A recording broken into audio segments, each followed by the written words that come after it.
Suatu hari manusia berhasil menciptakan komputer paling canggih yang pernah ada. Dan pertanyaan pertama yang mereka ajukan adalah ini. Bisakah entropi dibuat terbalik? Komputer itu diam sebentar, lalu menjawab. Data tidak cukup untuk memberikan jawaban yang bermakna. Mereka mencoba lagi, ratusan tahun kemudian, dengan komputer yang jauh lebih canggih.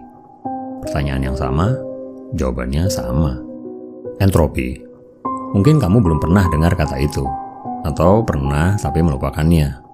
Intinya sederhana, segala sesuatu di alam semesta ini bergerak menuju kehancuran.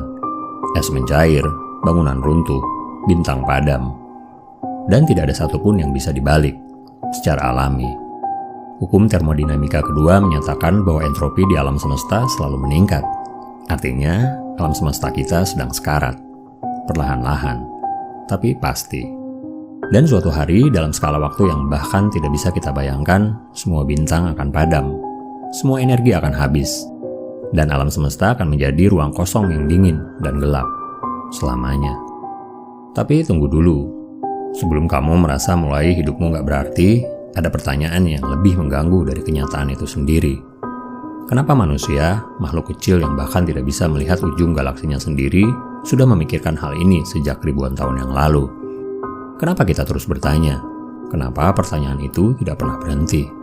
Para filsuf menyebutnya horror vacui, ketakutan terhadap kekosongan. Alam semesta yang padam bukan hanya soal fisika. Ia menyentuh sesuatu yang jauh lebih dalam. Keinginan manusia untuk percaya bahwa segalanya tidak akan berakhir sia-sia. Bahwa ada sesuatu yang bertahan. Bahwa ada sesuatu yang berarti. Dan disinilah yang menarik. Hampir semua tradisi spiritual besar di dunia punya jawaban yang sama untuk pertanyaan ini. Bahwa pada akhirnya, setelah segalanya padam, ada sesuatu yang tersisa. Sesuatu yang tidak bisa hancur. Mereka menyebutnya dengan nama yang berbeda-beda, tapi idenya sama. Sains dan spiritual selama ini sering dibenturkan. Tapi mungkin keduanya sedang menjawab pertanyaan yang sama, dari arah yang berbeda. Satu bertanya dengan teleskop, satu bertanya dengan diam. Sampai hari ini, tidak ada yang tahu apakah entropi bisa dibalik. Tidak ada fisikawan yang bisa membuktikannya.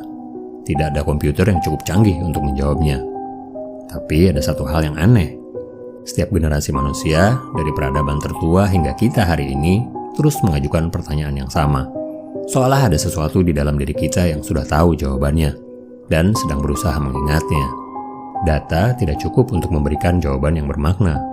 Atau mungkin kita sudah punya datanya. Kita cuma belum tahu cara membacanya.